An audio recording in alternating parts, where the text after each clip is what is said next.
And thanks for staying with us. First up, investment and fund management firm Databank has announced the closure of its offices effective today and to work remotely following attacks and threats on its staff. A statement issued Wednesday by the company said it has not been spared the liquidity challenges that have beset the fund management industry owing to the macroeconomic crisis facing the country. The situation has negatively impacted its ability to honor withdrawal requests as expected.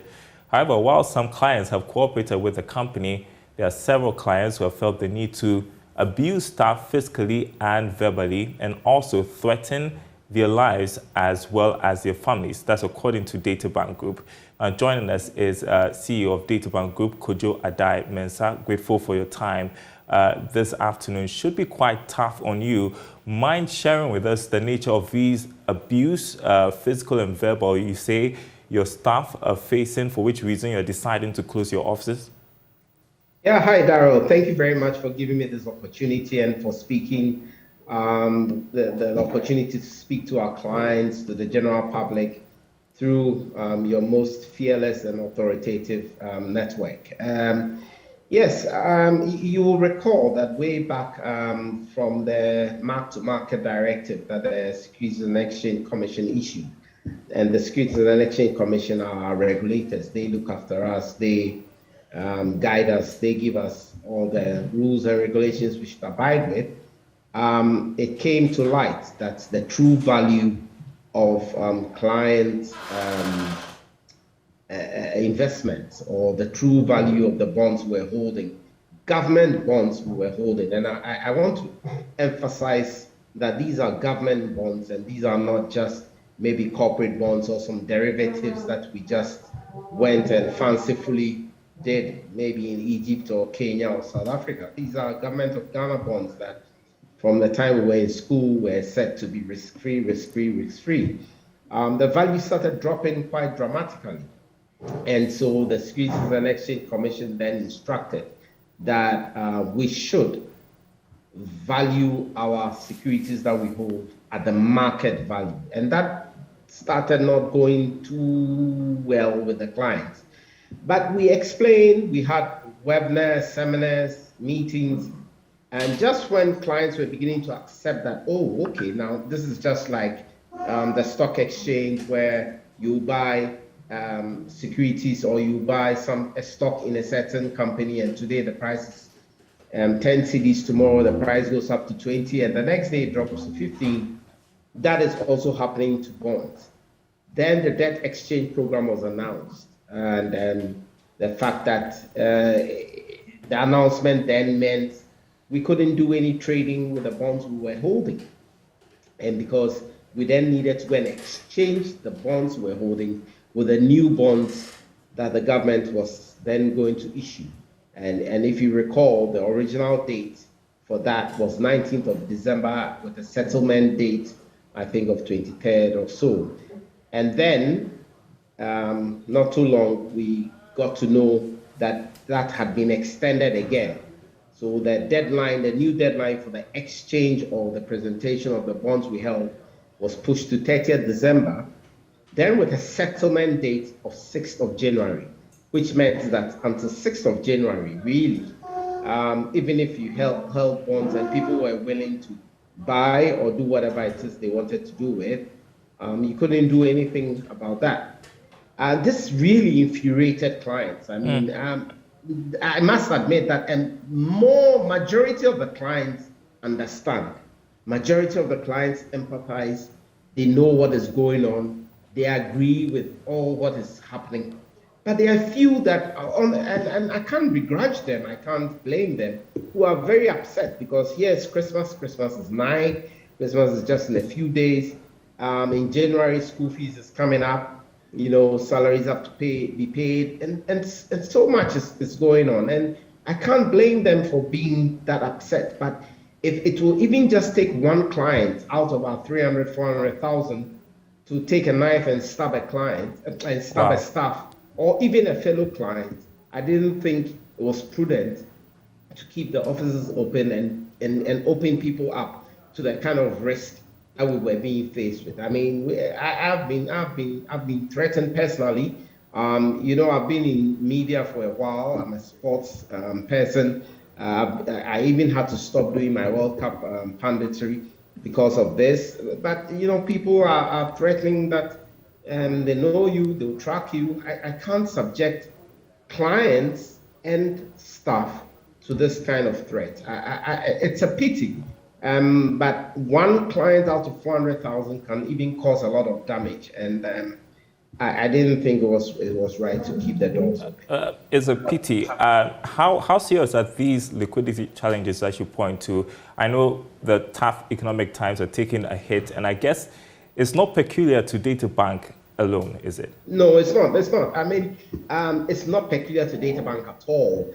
It's just that we are the biggest, we are the largest, we have the biggest customer base.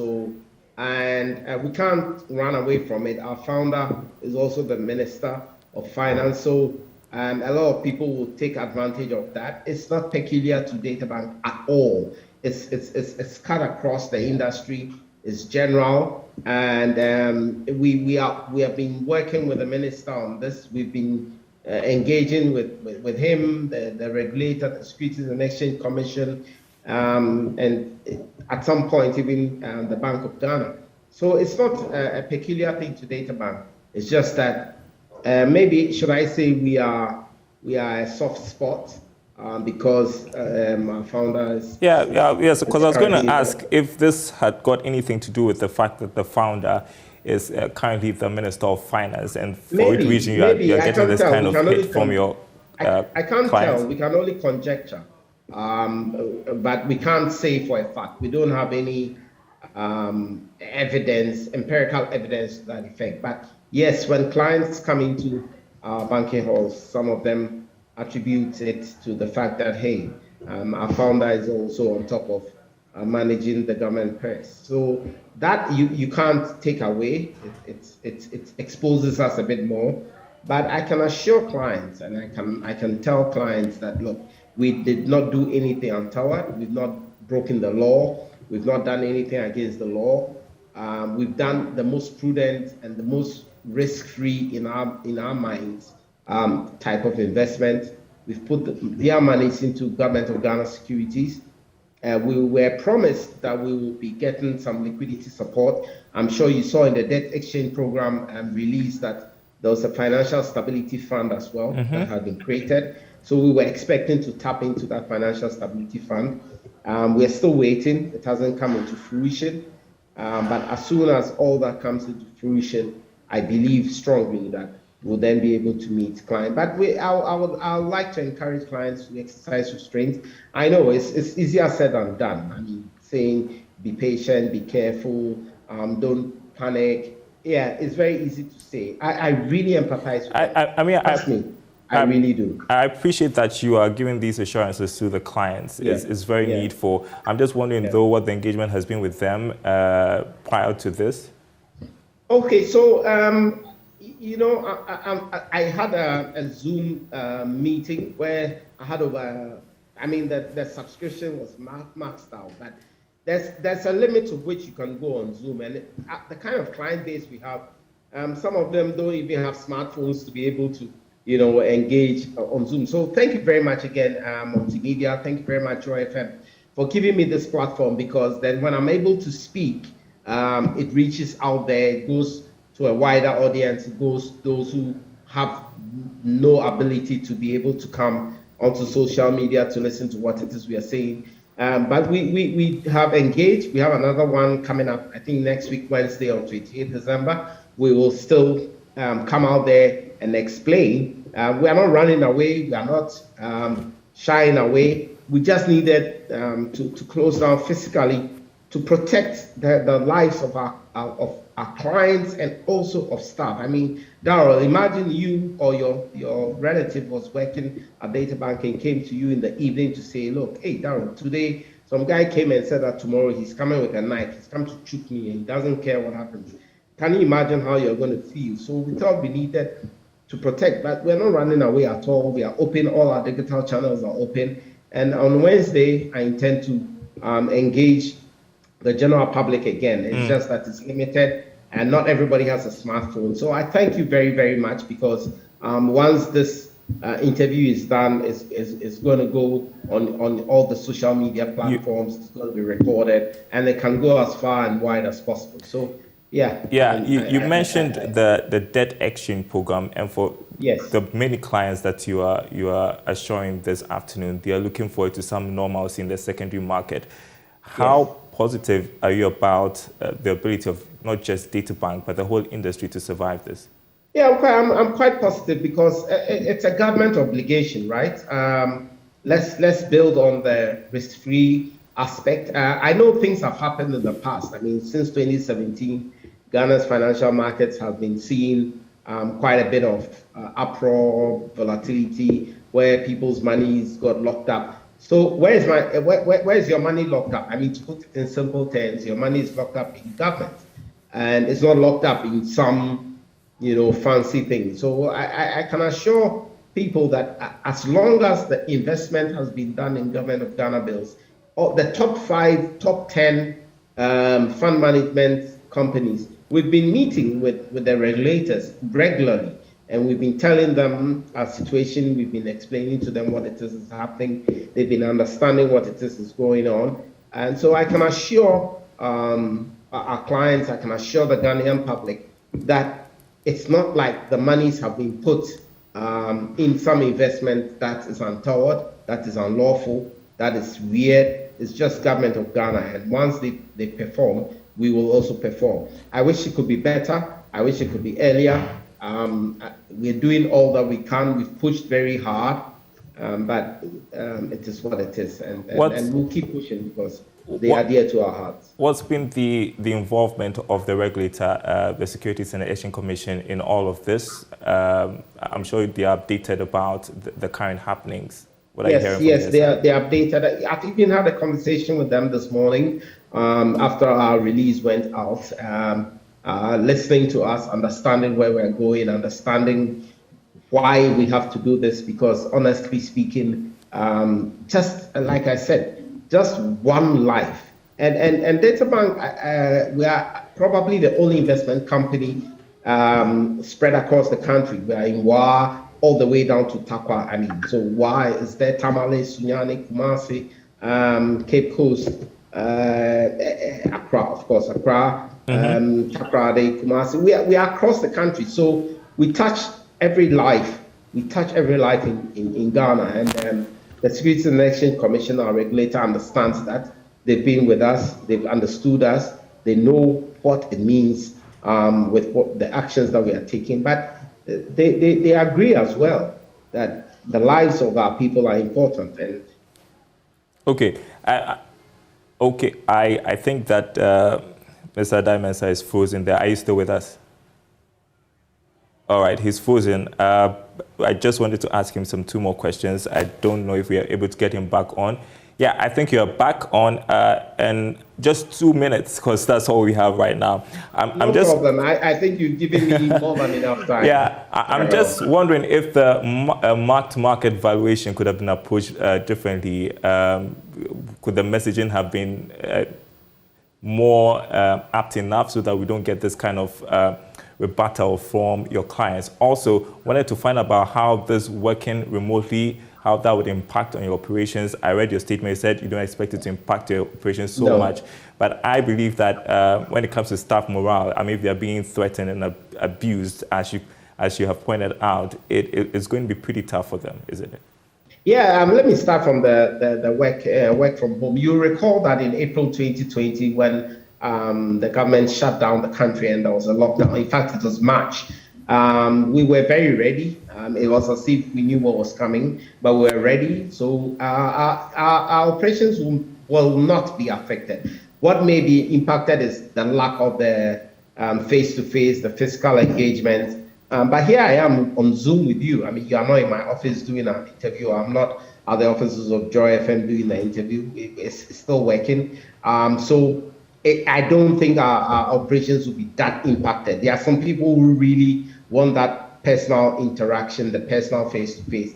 But otherwise, everything else is working. All our digital channels are working. Everything is working, and we are not impacted at all. Your second question was? If the messaging on the mark-to-market the valuation could messaging have on the been better. mark-to-market. Yeah, well, I mean, on hindsight, you can always say things could have been done better, on hindsight. And when you have the benefit of hindsight, it's easier to criticize and all that. But the regulator brought it up. The regulator did engage. Some of us had issues. If you recall, Databank was the last or one of the last companies to implement the mark-to-market because we thought the timing was not right. But it was what it was, and that we had to follow the regulators' directive. They give us the license, they renew our license, and we had to, follow suit. So yes, it could have been better. There's no doubt about that. It could have been better. It could have been explained more, but we had to follow the directive. We've got to go. Thank you so much, Kojo Addae Mensah. Thank you so much. This is more than enough. I salute and I thank you. Daniel, hi. Good to see you. Good to see you. Group CEO of Databank Research. Now, government has finally secured Parliament's approval to spend more than 227 billion Ghana cedis for next year. This was after the House gave the Finance Minister his blessings to spend this amount in 2023. Parliament also approved the increase in the VAT rate by 2.5%. The approval, however, didn't come easy for government as the minority put up a fight. Chairman of the Finance Committee, Kojo Addae Mensah, touted the tax measure as key in turning around the fortunes of the economy. The Speaker, the object of the bill is to amend the Value Added Tax Act 2013, Act 870, to increase the value added tax rate, adjust the value added tax threshold, review the transitional provisions for the implementation of the electronic value added tax system, revise the administrative penalties for non-compliance in relation to the electronic value added tax, and remove the value added tax on betting, gambling, and other games of chance. Mr. Speaker, your committee, having reviewed the bill, comes to the following conclusions.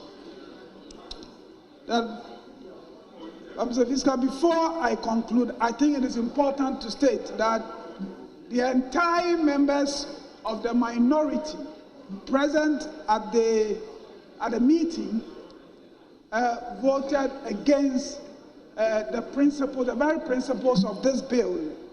The reasons for which they did that, Mr. Speaker, have been captured under paragraph 6.3 of the committee's report. So the recommendation by the committee was a majority decision by the majority members recommending to this House to adopt this report and pass the Value Added Tax Amendment Number 2 Bill 2022 into law. Well, so the minority described the revenue measure as one which will worsen the plight of Ghanaians and not needed during this period of economic hardship. Meantime, MPs have approved an amendment to the controversial e-levy, which sees the tax rate reduced to 1%. Earlier, Finance Minister Kenneth Ofori-Atta announced in the 2023 budget that government would remove the daily threshold of 100 cedis. Minority spokesperson of Finance, Dr. Kasiel Atoforsen, said the minority are reluctantly supporting the amendment because government had backtracked on efforts to remove the daily threshold, but said they wanted that to be increased. Let's go on to Zoom, speak with Dr. Daniel Amartey-Anim, who is Executive Director of the Policy Initiative for Economic Development. Thanks for your time. A very important condition for an IMF agreement is how well we are able to cut down on expenditure and raise revenue. Parliament has given government approval to spend some 227 billion cedis next year, but question remains, will the government be disciplined enough? Your thoughts? Thank you very much, Daryl. Yes, now that we have the IMF one eye on the economy, I'm of the view that in terms of fiscal discipline, government will adhere to that because there are implications if government should fail to strictly adhere to IMF conditionalities. So in that particular respect, I'm of the view that indeed in terms of expenditure controls, government will indeed have that discipline to be able to work within budget. In terms of the revenue mobilization directives, just like you rightly stated, an increase in the VAT rate by 2.5, thankfully has been approved by the House, and then also the review. Oops, appears that we have Okay. Carry on. Hello, can you hear me? Yes, go on. Go on with the point you're making, Doc. Right. Well, what I'm saying is that with the successful approval by the House in respect of the 2.5 increase in the VAT rate and also the review of the e-levy, what it means is that government now has the room to mobilize more revenue to be able to meet recurrent expenditure as well as any other capital expenditure that the money can get up for. So it's quite a good news. But to me, one thing that is still critical, aside the fact that we government to adhere to fiscal discipline, it has to do with the financial malfeasance in the system, the loopholes in the system. Government should be able to devise strategies to ensure that we minimize the loopholes, so that we need to have value for money kind of projects. The degree or the level of corruption ought to be addressed. So if these things are addressed, and with the injection of new revenue that is coming on board, with the management of our expenditure, then of course we should be able to work within plan and with the kind of policy outline, the 7 pillars that the government has outlined in the 2023 budget, we should be able to bring about macroeconomic stability by close of the fiscal year 2023. All right, this is a government that loves to spend and loves to borrow. And so I'm just wondering what measures can be put in place to check them. Yes, and the good news is that now we cannot borrow from the capital market because of the dynamics. High debt stock, we are doing debt restructuring, which is going to affect the investor community. So nobody for now, I mean for the next 2-3 years, will be willing to give us any money. That's the fact.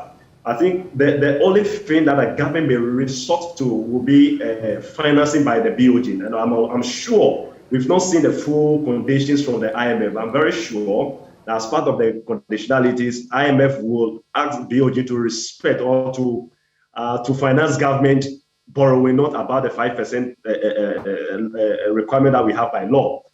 So that's the only window for the government in terms of borrowing. And I think if that is curtailed, they have no option. We are at the point that government has no option than to operate within the fiscal space that they have. Of course, even domestically, nobody will be willing to give government more money because of the debt restructuring. We just heard what Kojo have just outlined in terms of the domestic bonds. Customers are rushing, and then the trust level is diminishing on a daily basis. All right. Crossroad where I was just going to difficult actually to borrow from, right? My last question to do with the revenue measures. So we've got the 2.5% VAT increase in place. We also have the revised e-levy. There are some people who are not really too confident about these revenue measures and whether or not they would make any difference. What do you think? Yes. In terms of the how do you call it, revenue measures, the 2.5 coming on board and the review of the e-levy. Yes, of course, we should be able to mobilize our revenue, but largely compliance is also very key. And what I've read over the period is that GRA is intensifying revenue mobilization. So they need to speed up education, let people appreciate the essence of paying taxes. So once you have people complying, largely they are able to mobilize more. So to me, if you are able to do that through GRA, we should be able to beef up our revenue mobilization efforts. Thank you so much, Dr. Daniel Kwawu, Executive Director of the Policy Initiative for Economic Development. Now, the Ghana Revenue Authority says it is leaving no stone unturned in ensuring nightclubs, pubs, cinemas, and restaurants don't evade the payment of taxes during this season. According to the enforcement team of the GRA, it will be going hard on operators of these facilities if they fail to comply with revenue laws. This came to light after the enforcement team embarked on a night operation to invite recalcitrant operators who have failed to either register their business or issued fake invoice. And our team was there with the GRA team as well. We'll bring you the full report. All right, I think we can hear bits of the interview. Let's listen. The first place we visited It's Sizzle Events Bar and Grill. Yes, that is at Ringway Estate. Then from there we moved to Mango's Restaurant. That is at East Legon. And currently we are at the Spinters Road at Hangout. Yes. And all these taxpayers are registered, but they are either not issuing the VAT at all, or they are doing selective issuance of the invoice. And like we have always said, it's an infraction on the law. And Section 58 of the VAT Act makes it an offense for not issuance of the VAT invoice, non-issuance of the VAT. So currently it's late. So as we have always been doing, this time around we are inviting them to the office tomorrow morning for the CID to take their statement. But we have picked their records, which will be examined, and the preemptive assessment will be established. Joseph Annan, Head of Enforcement at the GRA, speaking there. Full report on Business Live. Don't miss it. My name is Daryl Kwawu. Thanks for watching The Marketplace. More news on our website, myjoyonline.com/business. Goodbye.